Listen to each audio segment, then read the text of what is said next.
Bismillahirrahmanirrahim. Assalamu alaikum. I hope that all of you are safe and healthy. Welcome back to my lecture.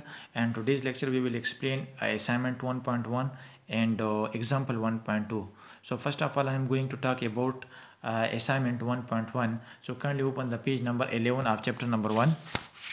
Page number 11 और previous lecture में हमने example 1.1 को explain किया था और इसके साथ साथ जो साइंटिफिक नोटेशन के जो स्टैंडर्ड नोटेशन के जो रूल्स थे वो भी हमने साथ साथ रिवाइज किए थे।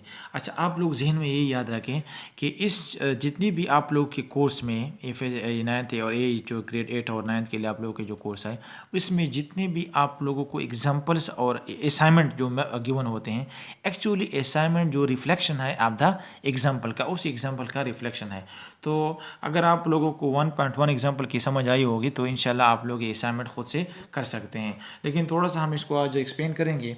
एग्जाम्पल 1.0 असाइनमेंट 1.1 को हमने किस तरीके से हमने इसको लिखना है। अच्छा, थोड़ा सा हम इसको सॉल्व करने की कोशिश करते हैं। देखिए, हमारे पास असाइनमेंट ये है मास ऑफ द अर्थ।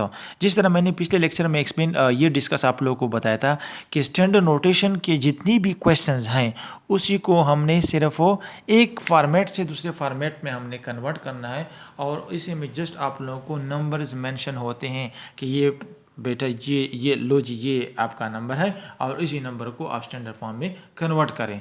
तो आज जो हमारे पास जो नंबर दिया गया है वो मास ऑफ द अर्थ दिया गया है। मैंने आप लोगों को बताया था कि या तो बहुत लार्ज नंबर होंगे या बहुत स्मॉल नंबर होंगे। So the mass of the earth is 5, ये यहाँ पे 5 9 8 फिर 0 0 0 0 0 0 0 0 0 0 0 0 0 0 0 इतना लार्ज नंबर है और इसी को हमने स्टैंडर्ड फॉर्म में कन्वर्ट करना है। तो अगर मैं यहाँ पे मास ऑफ द अर्थ लिखूँ, क्या लिखूँ? मास ऑफ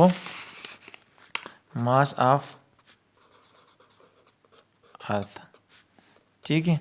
अब इसी मास ऑफ द अर्थ तो हमारे पास जो नंबर दिया गया है जो बुक में ये 5 फिर क्या है 980, ठीक है।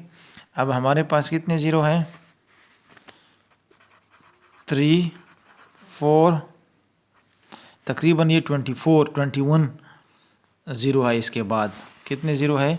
5 9 8 0 फिर 0 0 फिर 0 0 6 9 12 15 18 और ये 21, इतने ज़ीरो हमारे पास 24 ज़ीरो तकरीबन। इसके बाद हमारे पास ये नंबर जो आप लोगों को बुक में दिया गया है।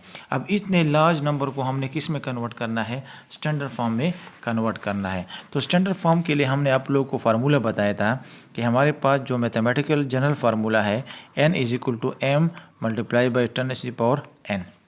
तो जिस तरह मैंने आप लोगों को पिछले लेक्चर में आप लोगों को बता दिया कि जितने भी लार्ज नंबर होते हैं आप लोगों को टेंशन लेने की ज़रूरत नहीं है, उसी को आप आसानी से कन्वर्ट कर सकते हैं। आप लोगों ने एक ही काम करना है, सिर्फ आपने क्या करना है, m को आपने ढूंढना है और इसी n को ढूंढना है जो थोड़ा सा मैंने आप लोगों के सामने हाईलाइट किए हैं ना। आपने n, ये आपके पास n है और ये 10, इसी को आपने लिखना है। सिर्फ ये दो टर्म्स को आपने ढूंढना है। अब ये कैसे ढूंढेंगे?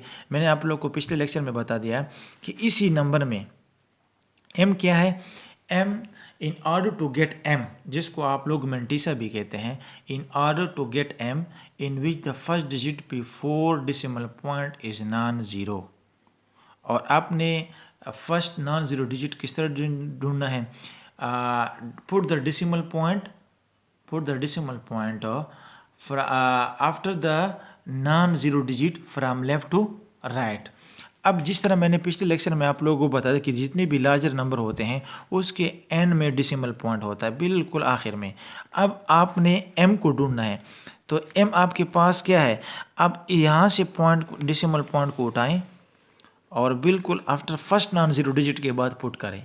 In order to get m in which the first digit before the decimal point is non-zero and first non-zero digit आपने from left to right आपने ढूंढना है। तो अगर left to right से मैं इसको देखूँ तो मेरे पास क्या आ रहा है? 5 आ रहा है। तो इधर मैं m लिखूँगा। अब देखो 5 9 8, ये हमारे पास राउंड अबाउट आपने कितने, मैंने आप लोगों को पिछले भी बताया था कि जितनी अगर ज़ीरो तो आपने लिखने की ज़रूरत, ज़ीरो तो बिल्कुल आपको लिखने की ज़रूरत भी नहीं है। अगर ज़ीरो के अलावा बाकी आपके पास 1 2 3 जितने भी 9 तक डिजिट आते हैं, आपने मैक्सिमम 4 डिजिट आपने यहाँ से लिखने हैं फ्रॉम लेफ्ट टू राइट। कितने, अब भाई 3 है तो मैंने 3 लिखे, 2 होंगे तो 2 लिखे, 4 है तो 4 लिखे, 5 6 आपने लिखने की जरूरत है, बस मैक्सिमम आप लोगों ने 4 तक लिखना है।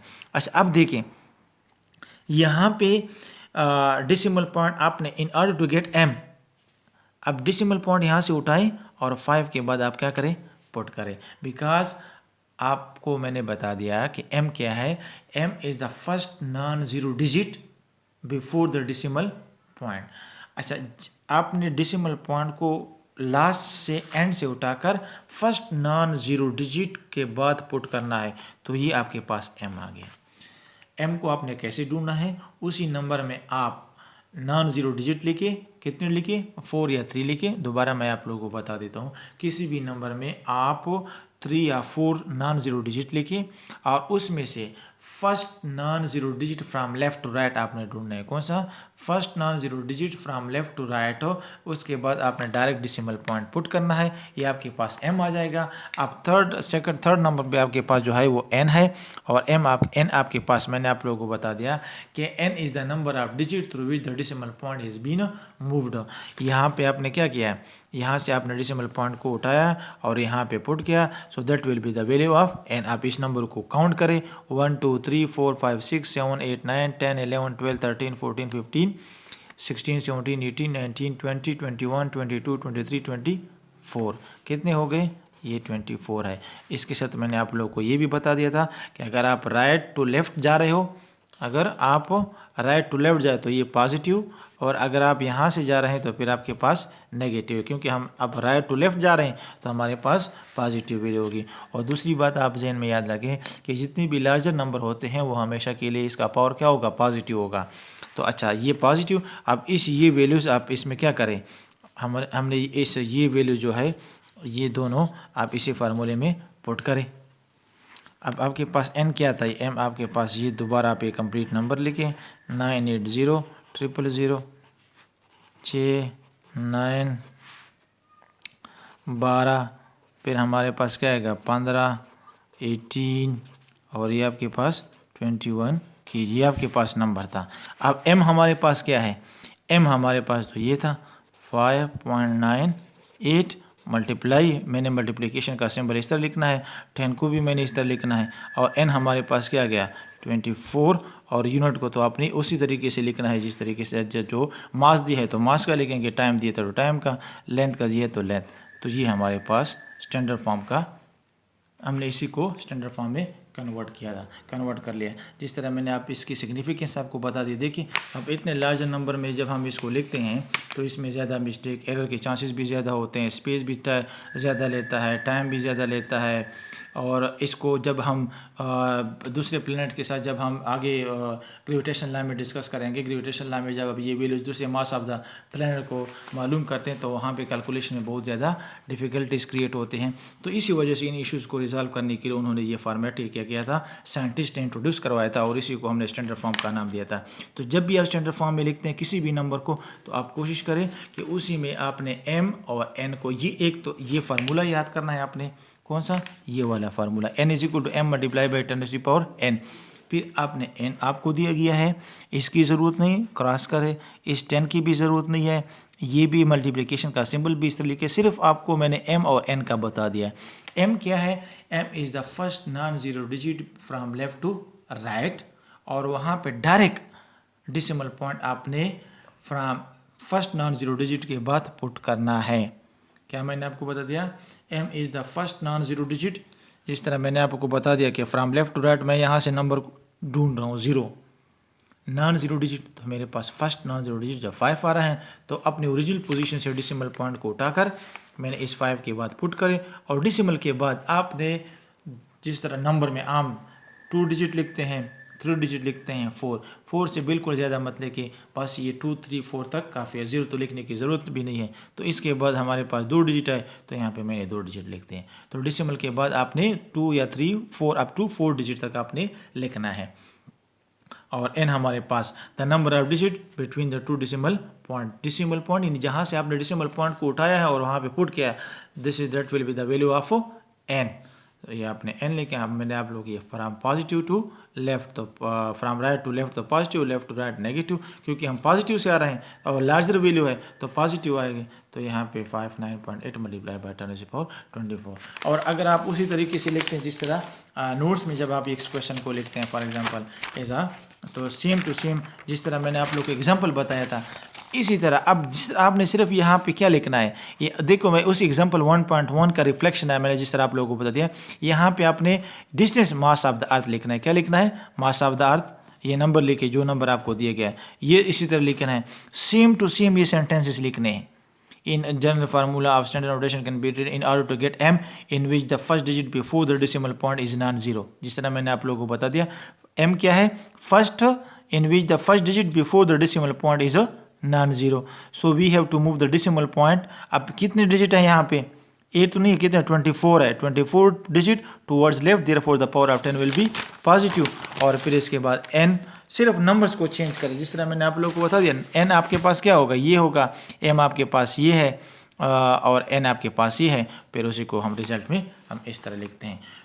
थोड़ा सा आप लोग इसको कोशिश करें, आप इसको प्रैक्टिस करें इस पे, तो इंशाल्लाह आप लोगों को इस क्वेश्चन की जितनी भी क्वेश्चन आप लोग इस बुक में है वो आप लोगों को समझ आ जाएगी। सिर्फ आप लोगों ने कोशिश करना है m पे और n पे, आप लोगों ने फोकस करना है कि इसमें m को मैं कैसे ढूंढूंगा और n को कैसे ढूंढूंगा। मैंने आप लोगों को बताया कि फ्रॉम लेफ्ट टू राइट आप स्टार्ट करें और फर्स्ट non-zero डिजिट के बाद डायरेक्ट डेसिमल पॉइंट पुट करें और डेसिमल पॉइंट के बाद 3 डिजिट लिखते हो, 4 डिजिट लिखते हो, ये आपके पास m आ जाएगा। n आपके पास द नंबर ऑफ डिजिट जहां से आपने डेसिमल पॉइंट को has been moved from left to right करते हो या राइट टू लेफ्ट करते हो तो आपके पास n की वैल्यू होगी। अगर आपने लेफ्ट टू राइट किया तो पॉजिटिव, अगर आप लेफ्ट टू राइट आपने किया तो negative. So that will be the value of n। और लास्ट में उस फार्मूले में आप इसको पुट करें जिस तरह मैंने यहाँ पे आप लोगों को बता दिया था। So that will be the, ये आपके पास जिस तरह ये नंबर है जो ये हमारे पास जो m ये आ गया, n है और ये। So the number of, so the standard notation, the mass of the earth in standard notation can be written is 5.9 and multiply by 10⁴ kg। तो ये आज का लेक्चर था हमारा, ये हमारा एग्जाम्पल 1.1। इंशाल्लाह नेक्स्ट लेक्चर में हम 1.2 के एग्जाम्पल और 1.2 के असाइनमेंट हम सॉल्व करेंगे। So thank you so much for watching this video and अल्लाह हाफिज़। Thank you so much.